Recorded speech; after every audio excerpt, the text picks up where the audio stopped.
Bonjour, bienvenue dans cette nouvelle vidéo. Aujourd'hui, nous allons parler 7 profils d'apprentissage et quelle est la valeur ajoutée de cet outil dans votre accompagnement de coaching scolaire. Alors, bien entendu, comme vous vous en doutez, déjà à la base, qui dit profil dit une façon.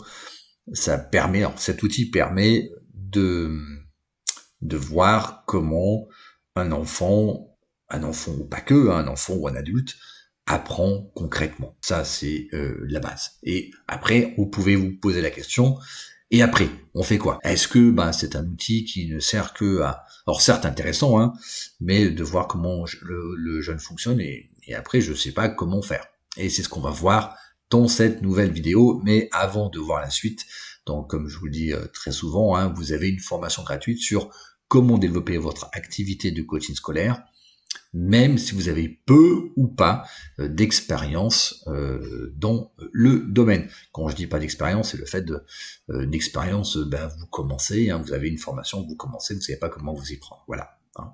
Ça ne veut pas dire que vous n'avez aucune formation du tout, bien entendu. Ceci dit, nous allons aborder notre sujet. C'est parti. Et cette profil, qu'est-ce que c'est? Donc c'est un outil pour cartographier la façon d'apprendre d'une personne. Alors, j'insiste bien, c'est un outil. Beaucoup me demandent, oui, mais bon, les profils d'apprentissage, c'est des neuromythes, donc je vous renvoie une vidéo sur les neuromythes, ce que ça veut dire vraiment, parce que beaucoup l'utilisent à tort et à travers. C'est un outil, donc un outil, c'est pour une fonctionnalité, comme une voiture est un outil pour aller d'un point A à un point B. Donc vous n'allez pas demander quelle est la validation scientifique d'une voiture pour pouvoir prendre le volant. Là, c'est exactement pareil. Ça sert demander la validation scientifique des profils d'apprentissage, ça ne veut rien dire vu que c'est un outil. Voilà. Ceci dit, les 7 profils d'apprentissage donc ont été conceptualisés par votre serviteur, par moi-même, via le livre qui est sorti en 2005 aux éditions Erol. Encadré, je tiens aussi à le préciser, par Isabelle Gingras, qui m'a beaucoup aidé, qui est docteur en psychologie de l'université de Stanford. Voilà. Donc, alors évidemment, j'avais les idées bien avant, mais tout ça a été mis en forme avec la sortie de ce livre en novembre 2005. Donc, ce qui fait déjà, on est en 2024, donc ce qui fait déjà 19 ans depuis. Donc, à l'époque, YouTube n'existait pas et Facebook avait même pas un an.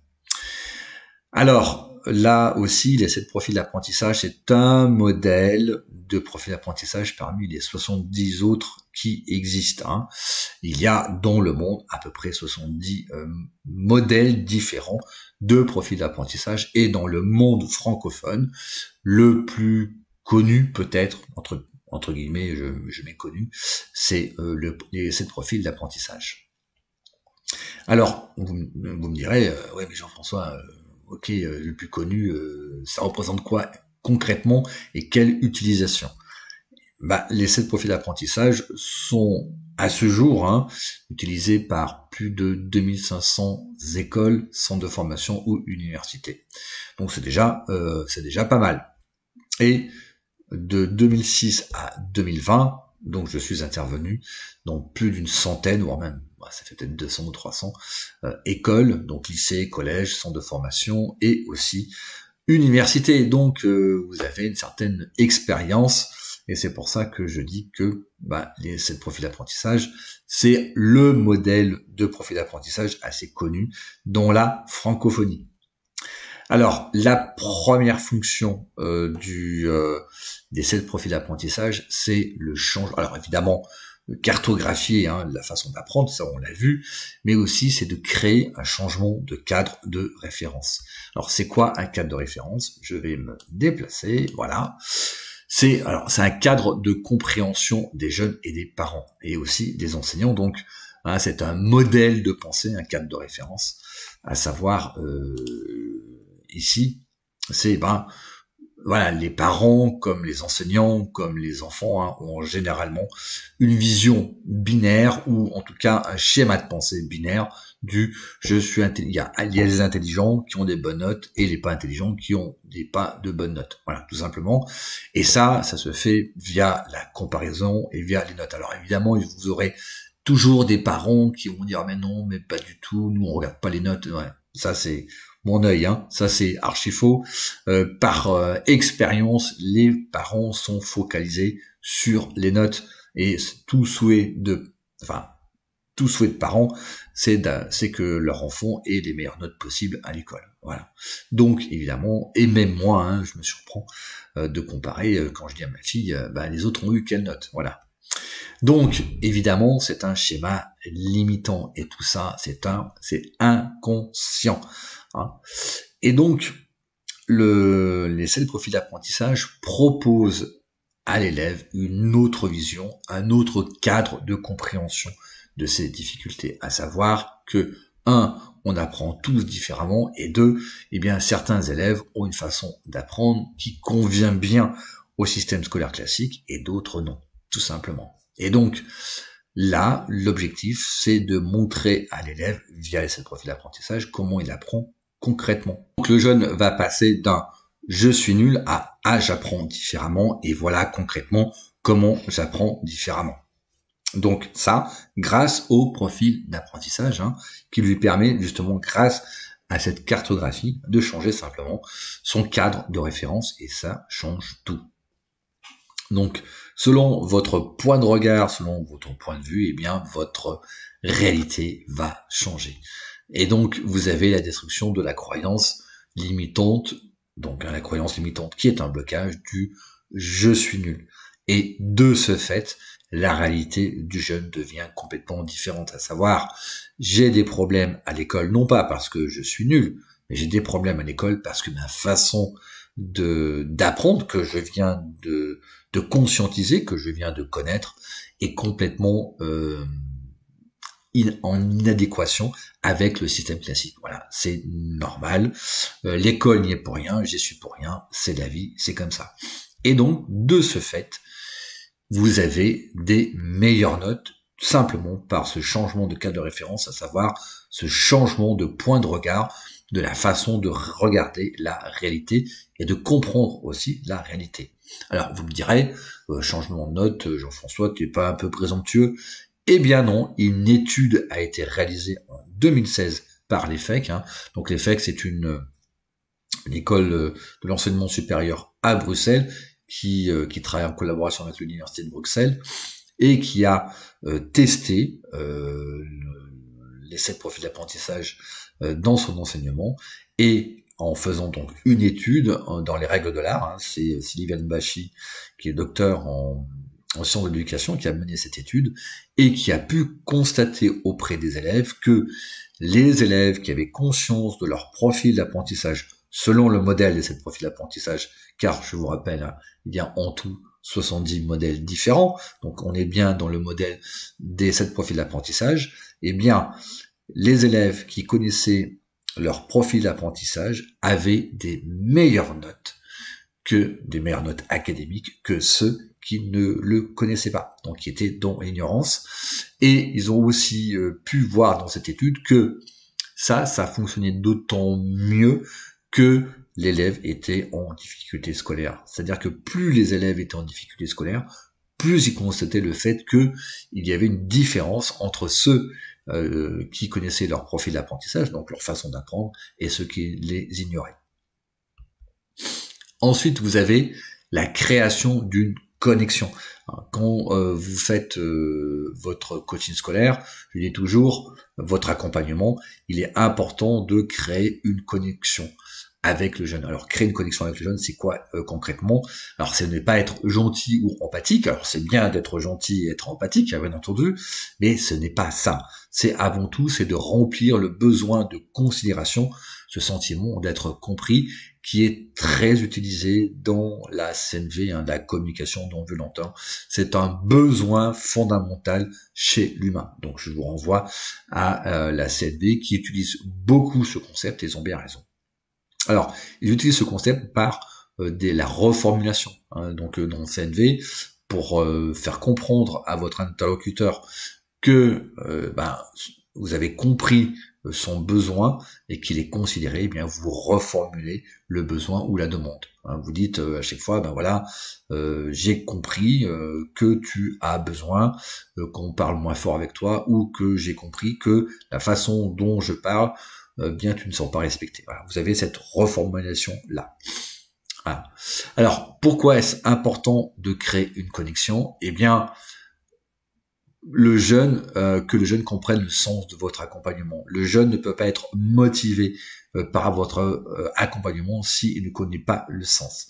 Donc là, comme vous allez créer une connexion, donc comme le jeune se sent considéré, eh bien ça change tout dans votre accompagnement, tout en sachant que le jeune vient sous l'autorité de ses parents. Les jeunes ne sont jamais motivés à venir vous voir la première fois. Alors évidemment, dans l'accompagnement, ils sont motivés, mais c'est vous qui créez la motivation via la connexion que vous avez créée. Et la connexion se crée, eh bien, lorsque l'enfant se sent considéré, tout simplement. Donc il est plus motivé.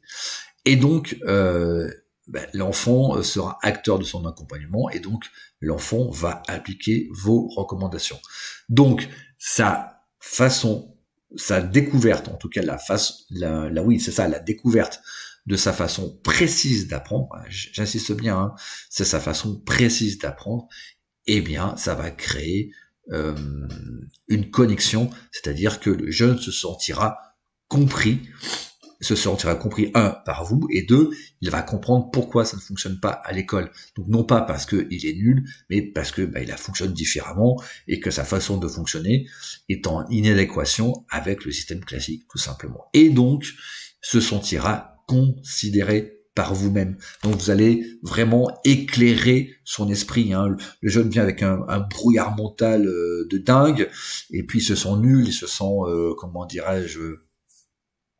un petit peu humilié, en tout cas il est en souffrance, et là vous apportez cet éclairage, et donc vous créez cette connexion parce que il se sentira considéré, et aussi surtout parce que on s'intéresse à lui véritablement, hein, sur son fonctionnement, et ça évite la perception de l'interrogatoire de police, à savoir pourquoi du type pourquoi ça va pas à l'école, pourquoi tu as des mauvaises notes, tu te sens comment à l'école, tout ça, toutes ces questions là qui sont des questions de type coaching, hein, j'ai déjà traité ce sujet là, toutes ces questions là, le défaut de ça, c'est que la perception que vous donnez aux jeunes, c'est celui qui fait l'interrogatoire de police, et donc évidemment le jeune n'est pas motivé par cette forme d'interrogatoire là. Voilà.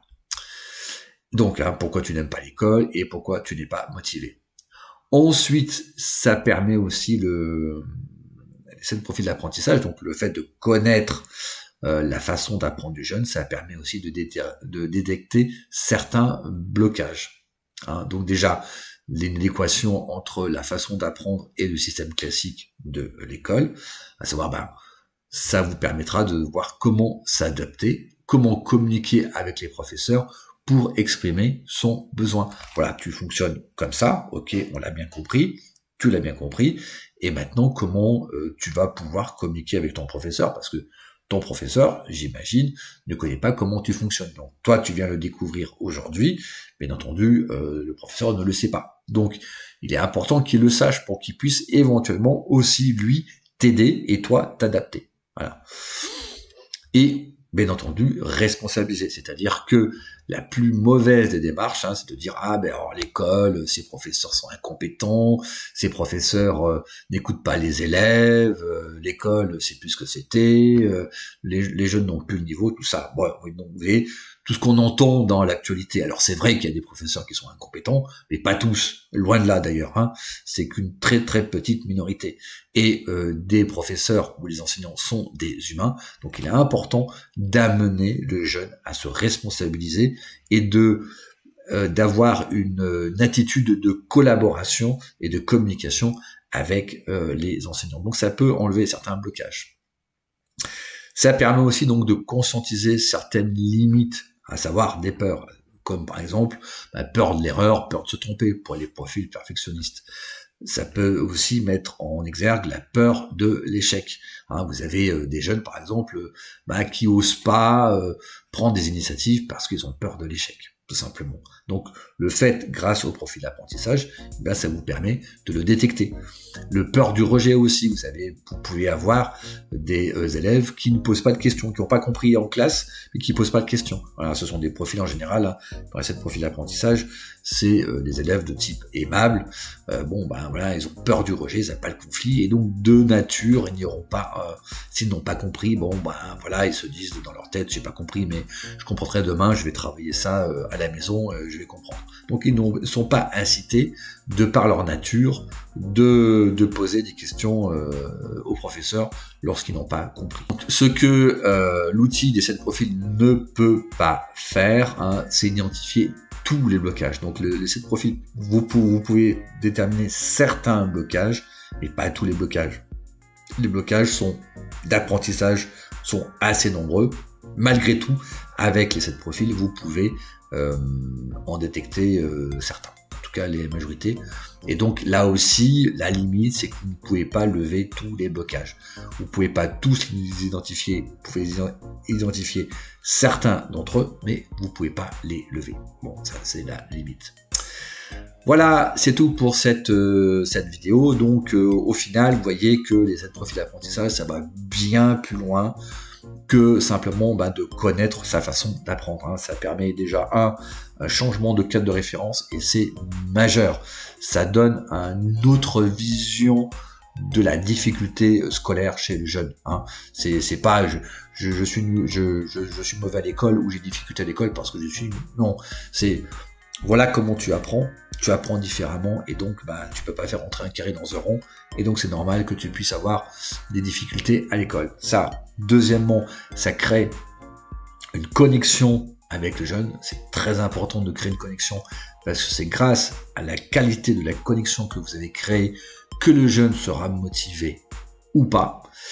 Ensuite, de détecter les blocages d'apprentissage éventuels. Donc ça permet de détecter certains blocages, mais c'est déjà pas mal. Voilà, c'est tout pour